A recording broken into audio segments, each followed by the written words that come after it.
I'm only going to be here for 3 years. I don't think I should buy a house. I should just rent. No, that's 3 years of appreciation that you're throwing away. No, take that appreciation. And after the 3 years, you can sell the house, take your earnings, or you can rent the house out. And the biggest rebuttal that you're going to get to that is, well, appreciation isn't guaranteed.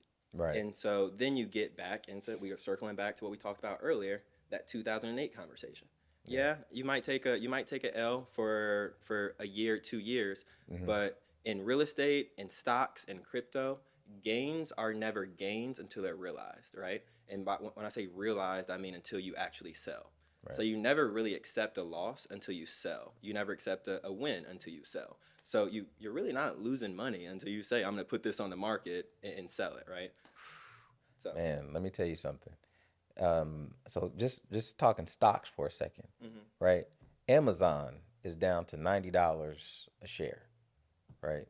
Amazon stock. really, Right. Yeah. It's down to like $90. And it's been, probably at least double that for a long time. But, because of what's happening in the economy, everybody going back to work and not just sitting at home buying stuff all the time, it has come back down a bit. So the question is, are you going to stop buying stuff from Amazon?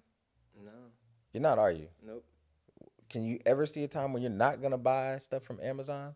not right now. Right. Unless something better comes along, Amazon is probably going to be there. Yeah. So if you bought your stock in Amazon and it was worth $160, and then Amazon stock dropped to 90 and you sold, you lost money. But if you were like, you know what, people are not going to stop using Amazon, I'm just going to hold on to it. Eventually, Amazon will probably rebound and go well past the 160. It's the same thing. What your example where you said that you don't realize your gains or losses until you sell, the house is the perfect example of that.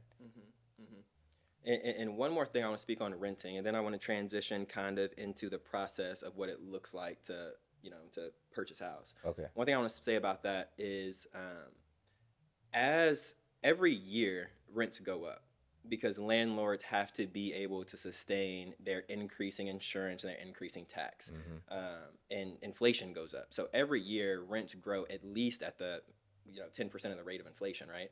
Correct. So with that being said, every year you're paying more and more and more into rent. So you have a variable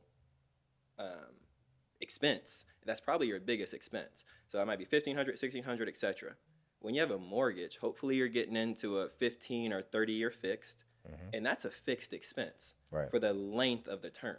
So hey, I'm going to pay $1,500 a month or $1,300 a month for the next 30 years. Whereas when you're renting, you could have started, year one at $1,300 a month, and then year 6 you're at $2,100 a month. You really don't know that, right?